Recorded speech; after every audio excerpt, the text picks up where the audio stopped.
Sited near the equator, Singapore has overcome its lack of natural resources to become a thriving city-state. Sir Stamford Raffles, a British civil servant, brought the Lion City to world prominence. He had searched for a trading station to counter the Dutch influence in the Straits of Malacca. Trade today remains Singapore's mainstay. This busiest port in the world brims with unbridled energy. A little dynamo. A cultural potpourri in Southeast Asia, embodying the finest of both East and West. Things change at a phenomenal pace in Singapore. It is an ever-present reality as the tides of history continue to bring change to its shores.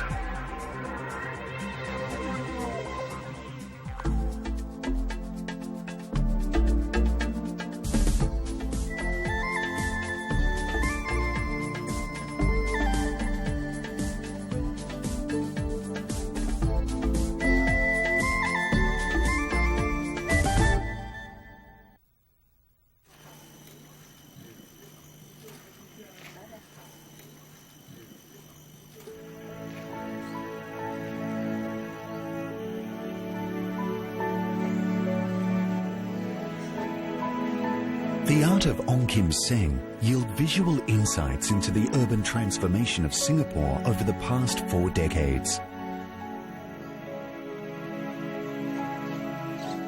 When he returns to his favorite painting locales, such as Lorong Buangkok, this celebrated watercolorist yearns for the good old days. Singapore have changed. As it is, we can't resist change. Change comes all the time. And I'm sure 20, 30 years down the road, this place will eventually change as well. We can't live in historic times, and that goes for everywhere in the world.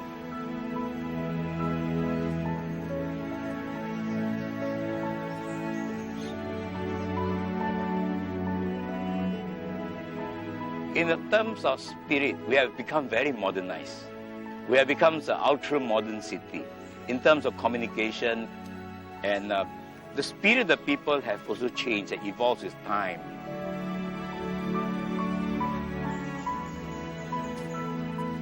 As a painter, although I have gone through many areas in this part of the world and also in Singapore, actually I've painted every nooks and corners of Singapore.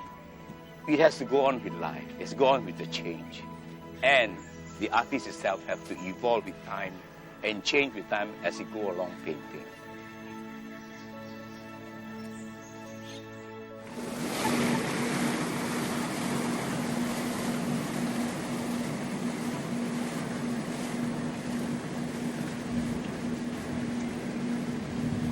The river was the lifeline of Singapore. But it has lost its role, and the old boats had to go. The river is where the first immigrants eked out a living. It is the very origin of the Singapore of today.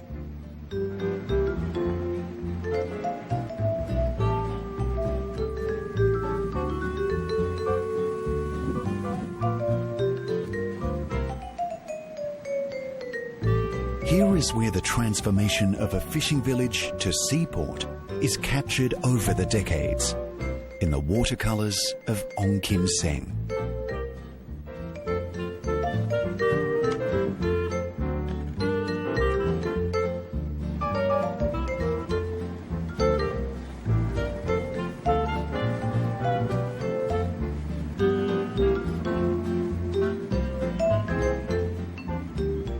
This spot I'm standing here is my favorite spot where I used to paint, even till today. It's at Clarke Quay, and we are at the back of a hotel. The reason why I paint here because this is Singapore River, and I'm closely associated with Singapore River.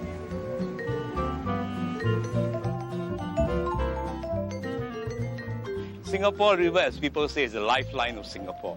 It's where they brought in the goods from the outer roads to be distributed to all the go-downs. Now, this go-down has changed its character, it's changed its nature of business now. You can find a number of restaurants and discotheques and pubs around. So, change again.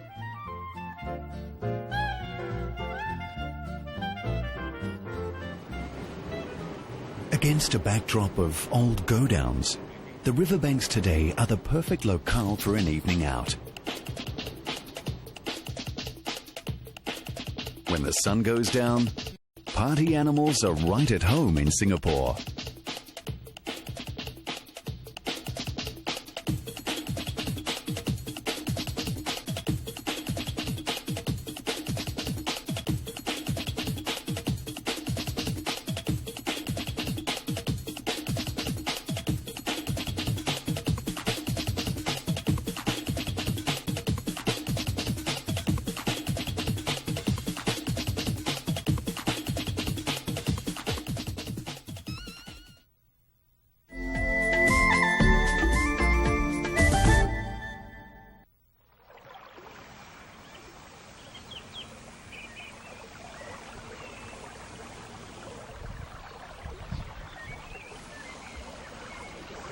The natural world and a rich orchid heritage is never far away in Singapore.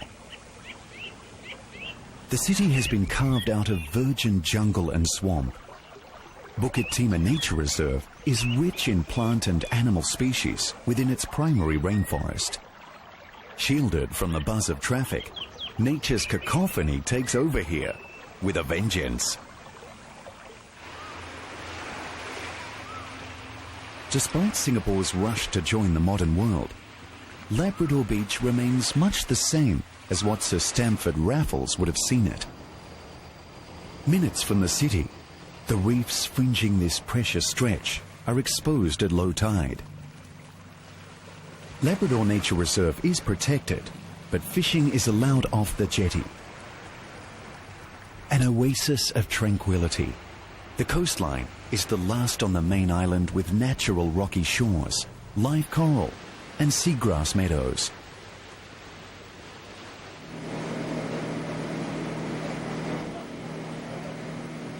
Just a boat's ride away is Pulau Ubin, in essence the last kampung in Singapore. A real rogue of an island, the slow lane starts as soon as you arrive. And thread your way through fishing platforms known as kelongs.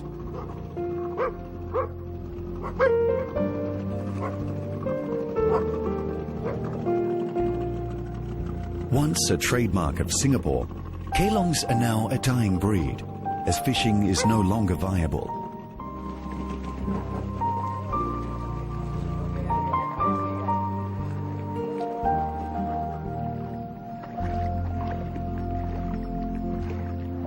Ubin's laid-back ambience takes one back to Singapore in the 1960s, with the simpler pleasures of life.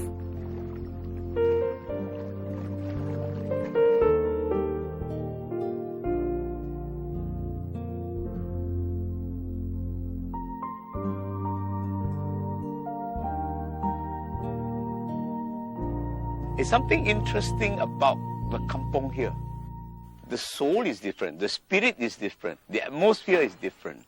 If you live in an HDB flat, that's difficult to differentiate between the flats in, say, Bukit Merah and Queenstown. A lot of similarity. But if you come to a kampong here, there's a lot of changes. Each house has its own image, it has its own style of architecture. Singapore has one of the most successful public housing programs in the world.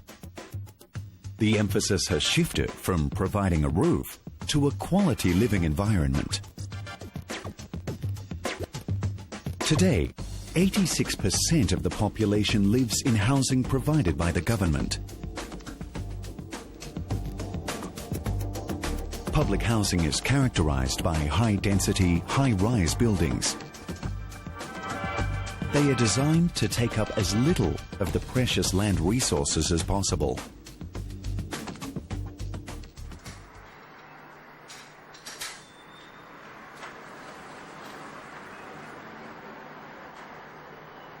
Ong Kim Seng grew up poor in a kampong. He didn't learn to paint with watercolors from anyone. When he started out in the early 1960s, he painted on both sides of the paper to save money.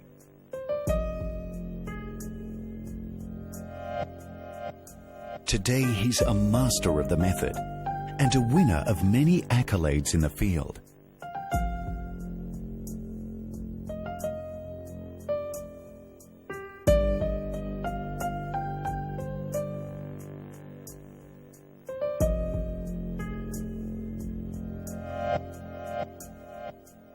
A lot of meaning is left unsaid in the watercolors of Ong Kim Seng. This maestro of light, as he is known, knows he must manipulate the darks to give his painting a luminous glow.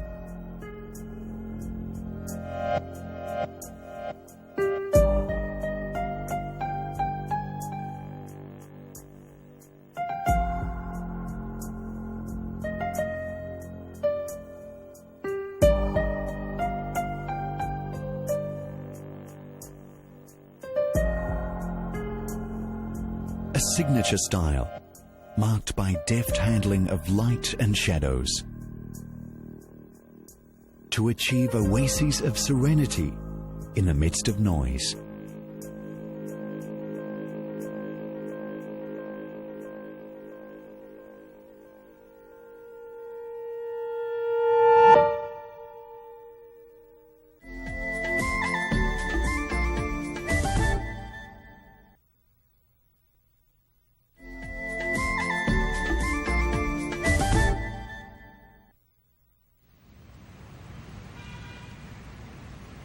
Singapore never completely turned her back on the colonial past.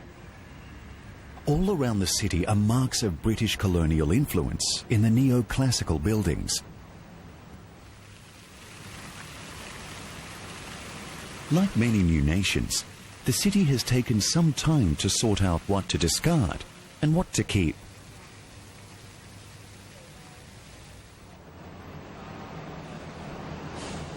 Marina Bay is the centerpiece of Singapore's urban transformation. Lovingly dubbed the durian by locals after the prickly tropical fruit, the Esplanade Theatres on the Bay is Singapore's most exciting performance arts venue. With a necklace of public attractions framing the bay, the complex presents a myriad of local and international performances, from musicals and concerts to dance and theatre.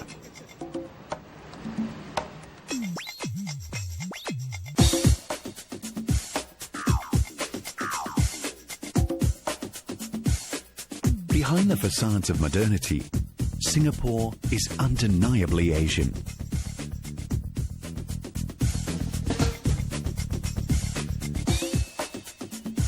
Chinese, Malay and Indian traditions create the colourful contrasts that bring the city to life.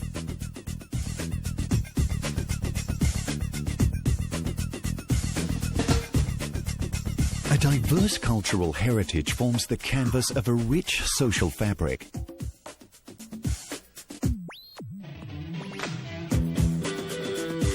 Every day is a party in Singapore. Well, almost every day.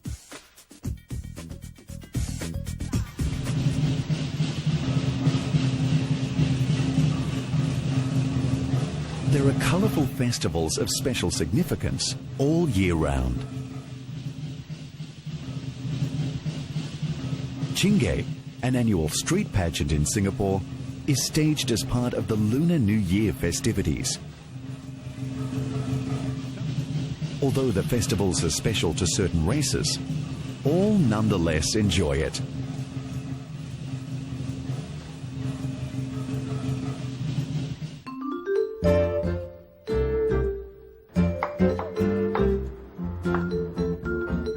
Singapore food is, above all, flamboyant.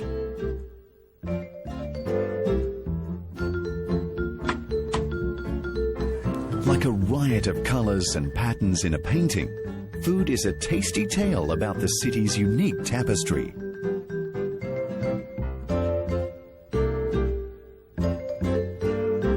Food is more than just fodder for the body. Fellowship is what food is about in Singapore. Few places capture this national preoccupation than the street stalls, where gourmet and gourmand are united in their unbounded love for food. But the place where dreams are broken and bought is the shopping belt.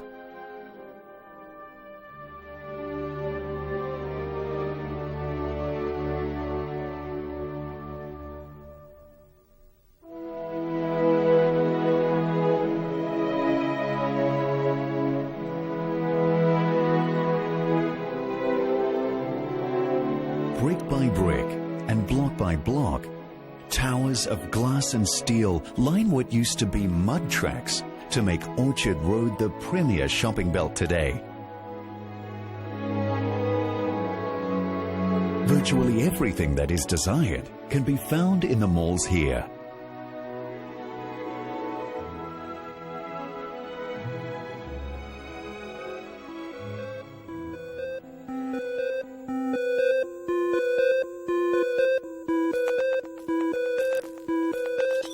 Consumption culture is alive and well.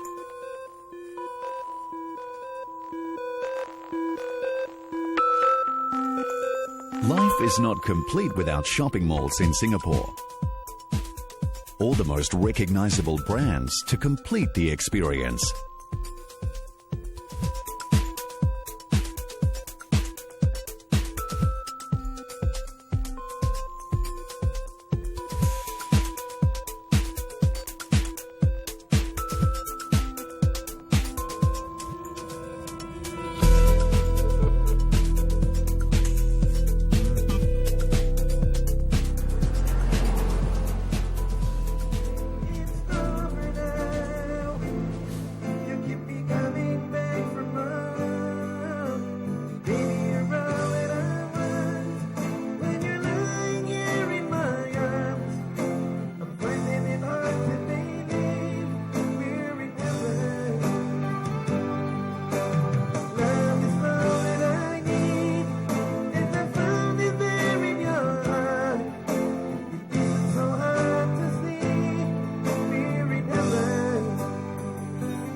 This is a perfect case of walking down memory lane. When I was a child, I used to walk the roads in Kampong Slat. And this is exactly what it was before. Nowadays, it's so hard to find. Many areas are cemented. There are a lot of traffic moving to and fro. But not in this area here, in Lorong Bangkok. That's why I love to come here.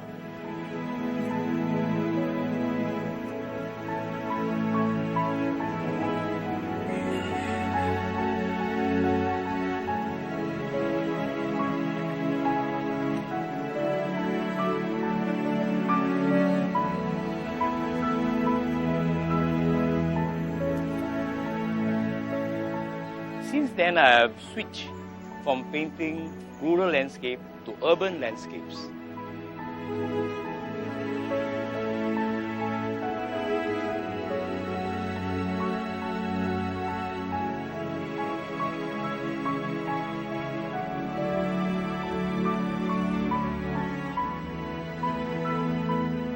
As you can see in most of my recent paintings, there are scenes of the Singapore's central business district.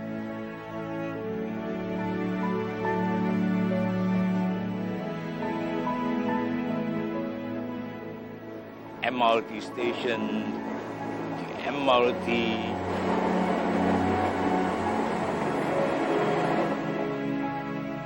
and also the new housing areas, HDB flats.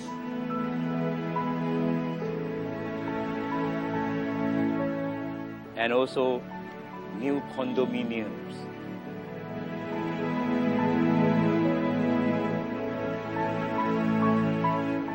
I think it's a good change. It's a healthy change. And we can't resist it either. We can't be still painting kampongs or old atap houses. They're no longer in existence.